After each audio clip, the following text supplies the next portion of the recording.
আজকে শ্বশুর শাশুড়ির হাতে মাছ ধরতে গিয়েছিলাম, আর নদীর পাড়ে এভাবে জাল টানতে গিয়ে আমি যেভাবে ঠাস করে পড়ে গিয়ে নদীতে ডুব দিয়ে উঠলাম, সেটাই আমি আজকে আপনাদের সাথে শেয়ার করব। চলুন আজকের ব্লগটি দেখা যাক।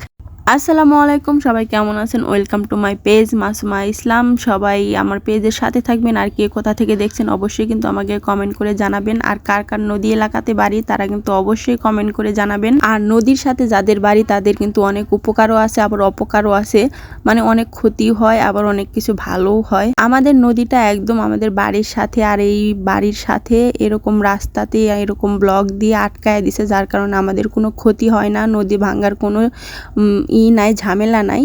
আর এই যে দেখেন এখানে কিন্তু ব্লগের উপরে এই জালটা পাতা হয়েছিল, আর এই ব্লগের উপর দিয়ে হাঁটা কিন্তু খুবই ভয়ানক। আমি একদমই হাঁটতে পারি না, কিন্তু অনেক ছোট ছোট বাচ্চারা দৌড়ে যায় এই নদীর পাড় দিয়ে, কিন্তু আমি তো একদমই হাঁটতে পারতেছিলাম না, খুব ভয়ে ভয়ে তাও হাঁটে হেঁটে ওই পাশে গেছি, কারণ জালটা ধরা লাগবে। দুজন মানুষ তো জাল টেনে তুলতে পারবে না, যার কারণে আমিও চলে গেলাম জাল টানতে।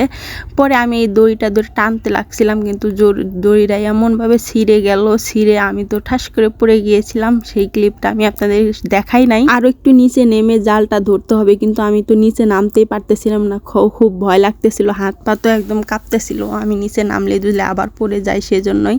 যাই হোক, আমি এখানে বসে পড়েছি এরকমভাবে, একটা মাটির ডিব্বা আছে সেখানে পা দিয়ে কিন্তু আমি বসেছি, সবাই কিন্তু খেয়াল করলে দেখতে পারবেন।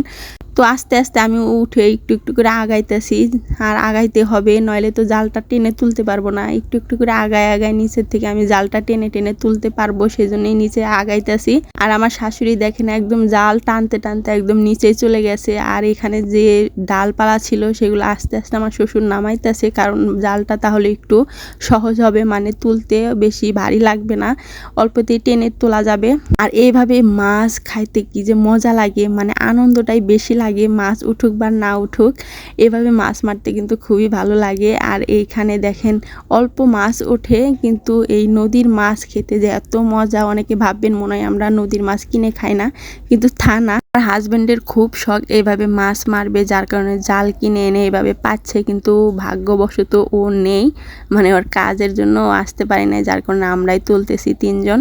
মাছ মারাটা কিন্তু একটা শখ, আর এই খুবই ভালো লাগে মাছ মারতে। আমি তো মাঝে মাঝে ছিপ নিয়ে এখানে বসি, আমাদের সিঁড়ি আছে, মাছ ধরার জন্য, কিন্তু একটা মাছও ওঠে না। যাই হোক, দেখেন আমি আপনাদের দেখাবো কতগুলা মাছ আমাদের আজকে উঠেছে। অনেক কষ্ট করে কিন্তু আমরা টেনে টেনে এই সিঁড়ির পাশে নিয়ে এসি, আর সিঁড়ির এখানে বসে থেকে এখন আমরা মাছগুলা ধরবো। কি কি মাছ উঠলো সেগুলো আমি আপনাদের আজকে দেখাবো। তো প্রথমেই কিন্তু একটা বড় সাইজের একটা চান্দা মাছ উঠছে, আর সেই চান্দা মাছটাও রেখে দিলাম। দেখেন এইগুলা মাছ আমাদের উঠেছে, মানে একক তো খাওয়ার মতো হবে আর কি মাছগুলা। তো সবাই ভালো থাকবেন, সুস্থ থাকবেন। আসসালামু আলাইকুম।